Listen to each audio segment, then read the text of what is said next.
Hello जी, अस्सलाम वालेकुम। I hope you all are very well. और जैसा कि आप लोग को पता है कि वीज़ा इंटरव्यूज़ ऑफिशियली स्टार्ट हो चुके हैं। और जो वीज़ा प्रिपरेशन थी आप लोगों की फ़ाइल की, वो ऑलमोस्ट काफ़ी लोगों की कंप्लीट भी हो गई है और कुछ लोगों की चल भी रही। तो मुझे खैर ऑन एंड ऑफ काफ़ी मैसेजेस आ रहे थे लोगों के, तो उनके क्वेश्चंस काफ़ी सिमिलर थे। तो आई थॉट कि I should make a video, collective video, और जो भी सिमिलर चीज़ें थी वो एक ही साथ, ताकि किसी के दिमाग में अगर ऐसी मिलती जुलती कोई क्यूरी हो तो वो रिजॉल्व हो जाए। और तो देखो यार, there are a few things which you need to keep in mind when it comes to submitting your visa file. इसमें कोई ज़्यादा रॉकेट साइंस नहीं होती, but you know like you try to present your case in a simplified way. तो सबसे पहली कुछ important चीज़ें मैं ज़्यादा लंबी नहीं करूँगा कि let's just keep it short and simple. ठीक है भाई, देखें तो आई से कि 5 मेन चीज़ें हैं यहाँ पे जो कि आपने थोड़ा सा ध्यान में रखनी है वीज़ा इंटरव्यू के टाइम पे भी और सबमिशन के टाइम पे भी। क्योंकि सबमिशन में आप मोरलेस चीज़ें तो दोगे सारी, इंटरव्यू में वो आपसे कुछ पूछेंगे उससे। ठीक है, तो वो पहले आप ऑलरेडी सब कुछ प्रोवाइड कर चुके हो, तो पहले ही इतना एविडेंस सही तरीके से दो ताकि वो इंटरव्यू में मतलब वो चीज़ पूछने से पहले ही उनके दिमाग में क्लैरिटी हो। क्योंकि ऐसा भी होता है कि कुछ लोगों का इंटरव्यू नहीं भी होता कराची में खास तौर पर। उसकी वजह ये होती है कि वो सारी चीज़ें पहले से क्लियर करके देते हैं अपनी तरफ से, ताकि वो अपना भी टाइम बचाए और आपका भी टाइम बचाए। ठीक है, मतलब अगर एक चीज़ सेल्फ एक्सप्लेनेटरी होगी तो वो आपको नहीं बुलाएंगे। It's only valid for students who are applying from Karachi council. Islamabad में खैर होता है इंटरव्यू सबको, और होना चाहिए। मतलब interview is a positive thing. ठीक है, मतलब you get to explore, you get to actually express yourself in a better way. तो वो आपको पूरा चांस मिलता है बेसिकली कि अगर हल्की फुल्की भी कोई कन्फ्यूजन उनके दिमाग में आ सकती है तो आप अपनी तरफ से उसको मिनिमाइज कर दें या ख़त्म कर दें। तो it's a positive thing, interview होना चाहिए। मतलब I was dying to have my interview, लेकिन खैर हुआ नहीं हो। तो खैर अच्छा, तो 5 चीज़ें बेसिकली मेन होती हैं यहाँ पे। बैंक स्टेटमेंट के साथ आपका कोर्स रेलेवेंस। ठीक है, कोर्स रेलेवेंस के साथ साथ आपने कवर लेटर लिखना होता है। कवर लेटर ज़रूरी नहीं होता, लेकिन लिख लो तो अच्छा। और वो क्यों लिख लो, क्यों बेहतर है, मैं बताता हूँ। और उसके अलावा अकोमोडेशन। ठीक है, अकोमोडेशन बेसिकली एक फॉर्मेलिटी है, लेकिन वो सही तरीके से पूरी करनी है आपने फॉर्मेलिटी। तो फॉर्मेलिटी का मतलब ये नहीं है कि वो बस कुछ भी निकाला और कुछ भी चेप दिया रखे, तो वो खैर दैट्स नॉट वेरी गुड। ठीक है, और लास्ट चीज़ रिटर्न टिकट। आप रिटर्न टिकट नहीं, sorry, one way ticket return, तो you don't know when you will come back. तो बैंक स्टेटमेंट से सबसे इंपॉर्टेंट चीज़, बैंक स्टेटमेंट का जो अमाउंट है और वो आपके टैक्स रिटर्न से मैच होना बहुत ज़रूरी है। फॉर एग्जाम्पल, अगर आप बैंक स्टेटमेंट सबमिट कर रहे हैं 1 करोड़ की, ठीक है, तो वो 1 करोड़ की बैंक स्टेटमेंट किसी काम की नहीं है अगर 1 करोड़ के टैक्स रिटर्न सबमिट नहीं कर रहे। ठीक है, तो आपकी जो भी बैंक स्टेटमेंट है, उस बैंक स्टेटमेंट को इक्वलाइज करने के लिए आपने टैक्स रिटर्न्स भी सबमिट करने हैं। टैक्स रिटर्न्स एफबीआर के टैक्स रिटर्न्स होते हैं, ज़ाहिर है वही एफबीआर ही आपको इशू करता है टैक्स रिटर्न्स। तो टैक्स रिटर्न्स आपने सबमिट करने हैं और वो टैक्स रिटर्न्स मैच होने चाहिए आपकी बैंक स्टेटमेंट से। फॉर एग्जांपल, अगर बैंक स्टेटमेंट 15 लाख की है तो टैक्स रिटर्न्स भी अराउंड 14 से 16 17 लाख इतने उस रेंज में आने चाहिए आपके। ठीक है, कॉन्ट्रडिक्शन नहीं होना चाहिए कि मतलब एक अमाउंट कुछ है और एक अमाउंट कुछ है। तो वो थोड़ा सा इस चीज़ का ख्याल रखना कि कॉमन सेंस प्रिवेल्स। ठीक है, कॉमन सेंस ही बेसिकली हर जगह यूज़ होता है। तो मेक श्योर कि उस चीज़ से डाइवर्ट ना हो। ठीक है, बैंक स्टेटमेंट, टैक्स रिटर्न्स। अगर आपके स्पॉन्सर कहीं जॉब करते रहे तो वो आपको उनके जॉब डॉक्यूमेंट्स 100% सबमिट करने, pay slips, appointment letter, resignation letter. ठीक है, कोई अप्रेजल है तो वो अप्रेजल लेटर, इस तरह की जो भी सपोर्टिंग चीज़ें हो सकती हैं, you need to submit that. ठीक है, उसका फ़ायदा ये होगा कि मतलब you can not just claim कि यार आप यहाँ जॉब कर रहे थे। ठीक है, आपको उसको थोड़ा सा डॉक्यूमेंट भी करनी पड़ती है। मतलब ज़बानी कलामी चीज़ों की कोई वैल्यू नहीं होती अनटिल एंड अनलेस कि आप उसको सपोर्टिंग डॉक्यूमेंट से बैकअप ना करो उस चीज़ को। ठीक है, तो और ये यहाँ पे एम्बेसीज और ये कॉन्सुलर लेवल्स पे ये चीज़ बहुत मैटर करती है, क्योंकि मतलब आप क्या कह रहे हैं उसकी कोई वैल्यू नहीं है। मतलब ठीक है, वो अनटिल एंड अनलेस कि वो चीज़ डॉक्यूमेंट हो। तो खैर ये बैंक स्टेटमेंट और ये सारी चीज़ आई होप कि क्लियर हो गई, कोई और मजीद कन्फ्यूजन ना हो उसके अंदर आपको। Secondly, course relevance. Course relevance से क्या मतलब है कि आपने फॉर एग्जांपल अगर एक मास्टर्स डिग्री चूज़ की है, ठीक है, इस पर्टिकुलर फील्ड के अंदर, तो वाई दिस कोर्स। आपने बैचलर्स किस में किया था और अब आप मास्टर्स किस में करने जा रहे हो, समहाउ ये चीज़ थोड़ी सी मैटर करती है। लेकिन इन केस अगर आपका बैचलर किसी और चीज़ में और मास्टर्स आप किसी और चीज़ में कर रहे हो तो लोग कर सकते हैं इसमें, it's not a big deal.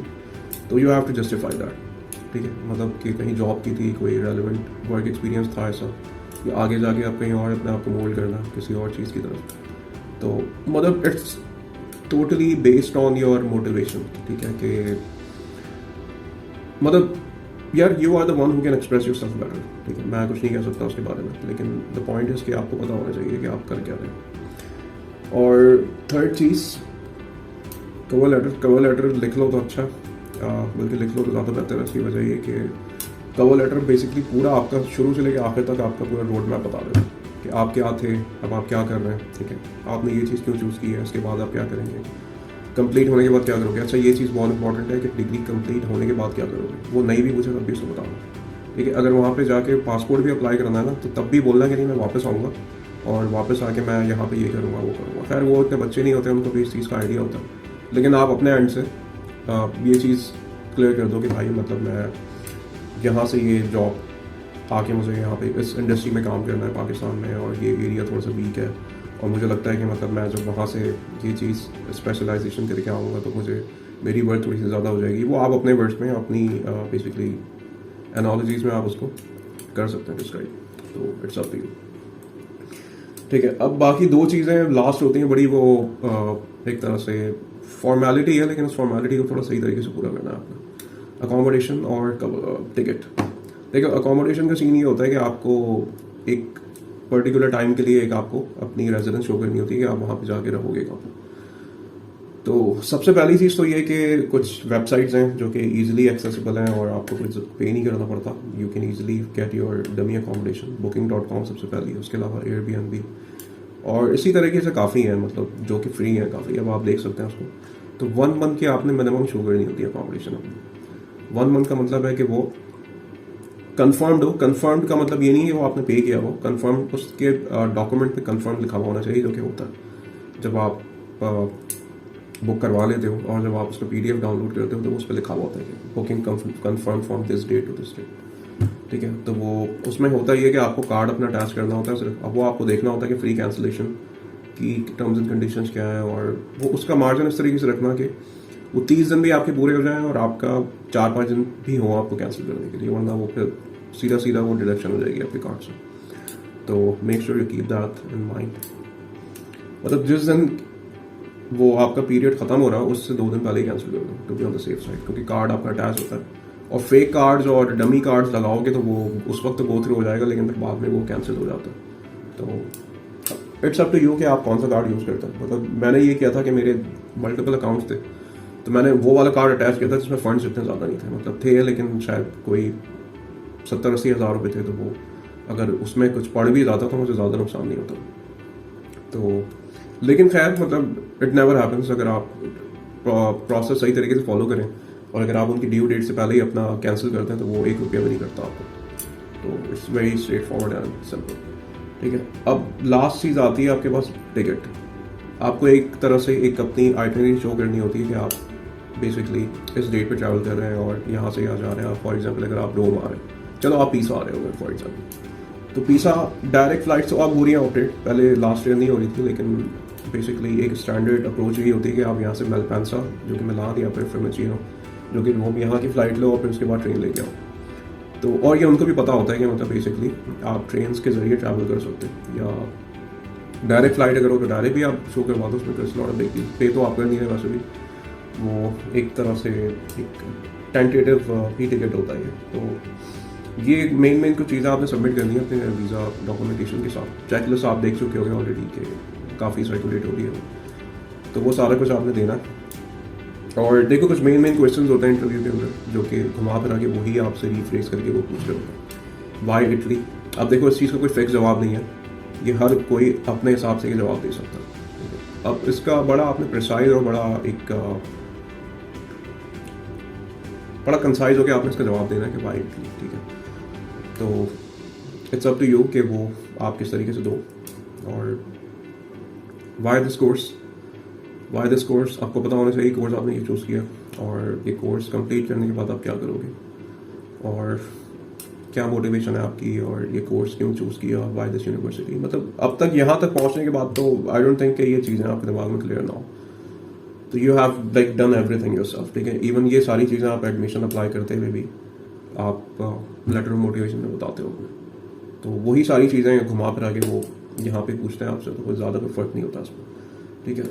और इसके अलावा देखो कॉन्फिडेंस बहुत मैटर करता है आपका, और लैंग्वेज फॉर श्योर, ठीक है। आइल्स इस दफ़ा बड़ा उन्होंने एक तरह से वो बना दिया कंट्रोवर्शियल। इस्लामाबाद में ज़रूरी नहीं है, कराची में ज़रूरी है। तो इस्लामाबाद में ज़रूरी नहीं है, वो ज़रूरी ना होना ज़्यादा मसला है, मैं ये बताता हूँ आपको। उसकी वजह ये कि वो आपकी जो लैंग्वेज है वो चेक करेंगे आपके इंटरव्यू में। तो make sure you counter yourself very well. और इसके अलावा जो है I think these are the main things you need to keep in mind.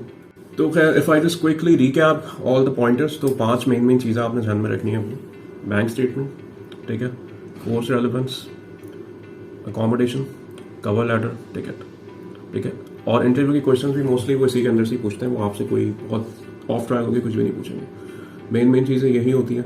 Bank statement से ही पूछेंगे आपके स्पॉन्सर से रिलेटेड, ठीक है। और उनको कोई कंसर्न नहीं है दूसरे साल से, वो पहले साल से ही। बाज़ लोगों का क्वेश्चन ये होता है कि जो है वो हम 1 साल के फंड शो कर रहे हैं, नेक्स्ट ईयर हम क्या करेंगे। तो देखो नेक्स्ट ईयर आप जो रिन्यू करते हो ना अपना वीज़ा तो नहीं होता, वो आपका रेजिडेंस परमिट होता है, जो कि परमासूदे से जोड़ना, वो यहाँ कस्तूरा में जाके रिन्यू होता है, ठीक है। तो वो कस्तूरा आपसे मांगता है बैंक स्टेटमेंट, जो भी होता है वो यहाँ पे होता है। पाकिस्तान में उसका कोई कंसर्न नहीं होता। तो अभी आपका जो भी है वो फर्स्ट ईयर ही है सिर्फ। तो इसी चीज़ को ध्यान में रखते हुए आपने सारा कुछ करना है। बैंक स्टेटमेंट, कोर्स रेलेवेंस, ठीक है, और अकोमोडेशन, कवर लेटर और टिकट, ये मेन चीज़ें हैं। बाकी डॉक्यूमेंट्स आपको पता है क्या सबमिट करना है, check list you already have it. तो that's all from my side. बाकी किसी का कोई क्वेश्चन हो तो वो you guys can go ahead and post it in the comment section. मैं इंडिविजुअल बेसिस पे कोशिश करता हूँ कि रिप्लाई कर दूँ सबको। और बाकी best of luck from my side. इस दफ़ा चीज़ें काफ़ी जल्दी हो रही हैं क्योंकि लास्ट ईयर रिमेंबर कि ये सारा कुछ स्टार्ट हुआ था जुलाई के एंड में, may be like in early August. तो इस दफ़ा it's like we are already in the like later days of June, लेकिन ये ऑलमोस्ट 1 हफ्ता हो गया है इंटरव्यूज़ कंडक्ट होते हुए।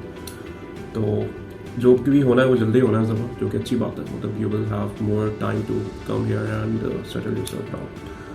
तो इट्स अ पॉजिटिव साइन।